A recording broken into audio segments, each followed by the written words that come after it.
বন্ধুরা, আমি এসেছি এখন অনন্যাকে ডাক্তারখানায়। ডাক্তারবাবু আগে অন্য জায়গায় বসতো, এখন বয়স হয়ে গেছে, বাড়িতেই বসে। অনন্যার খুব জ্বর এসছে কালকে রাত থেকে, জ্বরটা কমছে না। এই এখন ডাক্তারবাবুর চেম্বারে এসেছি, অন্য পেশেন্ট দেখছে। এবার অনন্যার লাইন আসলো, অনন্যা দেখে চেক আপ করাচ্ছে। এবার ডাক্তারবাবু দেখছে অনন্যাকে।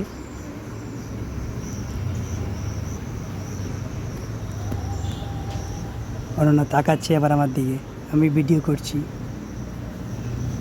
এই ডাক্তারবাবুটা খুব ভালো, আমরা ছোটোবেলা থেকে এনাকেই দেখাতাম, দেখানো হয়ে গেছে। অনন্যা এবার বাড়ির দিকে যাচ্ছে, আমিও যাচ্ছি সঙ্গে। এই আমরা রাস্তায় চলে আসলাম। এই রাস্তাটা আমরা দেখাচ্ছি, বাড়ির দিকে যাচ্ছি আমরা। আমার বাড়ির থেকে ডাক্তারবাবু বাড়িতে অনেকটাই দূরে।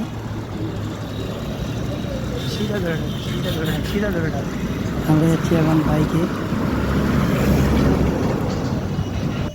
এই চলে আসলাম বাড়িতে আমরা। বাড়ি অনন্যা উঠতে গিয়েই পড়ে যাচ্ছে।